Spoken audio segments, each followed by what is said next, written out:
Hello friends, welcome to South Sundarbai Manik Arts of Polytechnic. I am Professor Jagdane, Faculty of Basic Physics. So friends, today we will discuss about which apparatus or which equipments are required for to perform the practicals in a basic physics in our first semester. So let's see one by one. This is a thermometer. This thermometer is a glass rod which is a hollow and containing a mercury bulb at the bottom of this thermometer. So we can measure the thermometer, we can measure the temperature in various practicals using this equipment, and this is called as the thermometer. Its range is near about 360 degree centigrade. So this is the thermometer used for the measurement of a temperature in various practical. Another equipment is magnetic compass. The magnetic compass is widely used in a navy or used by the sailor during the traveling in a sea, because there is a tendency of magnet, or it is a property of magnet, to remain stable at a north and south direction. So this magnetic compass we have used in a physics practical during the line of forces. This is one more equipment, that is vernier caliper. The vernier caliper used for the measurement of a external diameter of any cylindrical pipe like this. So I would like to introduce you its various parts. So this is the screw. When we take reading, so for fix the jaws, this screw is used. So this is the lower jaw and this is the upper jaw. So when we use this upper jaw and lower jaw, when I want to measure a diameter of this cylindrical pipe, and this is the external diameter. But when I want to measure the internal diameter, so I can use the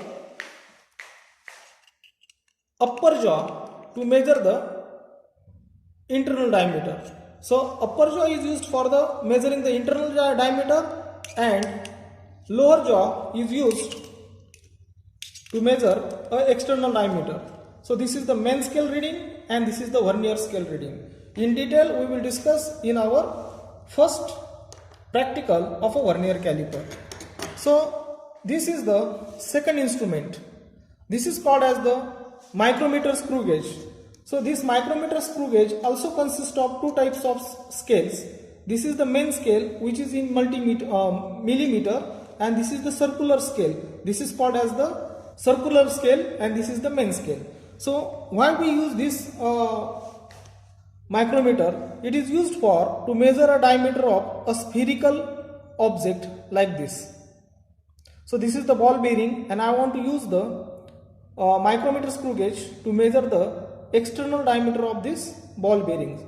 So in this fashion I can fix this ball in the jaws of, and when we heard a clicking noise, so it means that this is the fixation of this instrument and we can take a reading. So this is the main scale reading and this is the circular scale reading. Another equipment is a voltmeter. So its range is near about 300 volt, 0 to 300 volt. So this is voltmeter used for the measurement of a potential difference in an electrical circuit. Another equipment is a ammeter.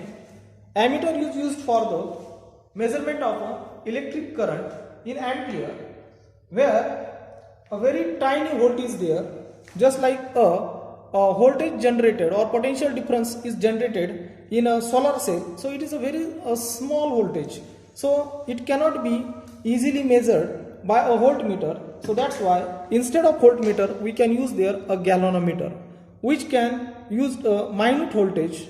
So galvanometer is a very sensitive, that's why a little voltage can be measured by, or little potential difference can be measured by these galvanometers. So another is, this is the prism. This prism is made up of a quartz glass and is useful to learn the dispersion of light and refractive index of light.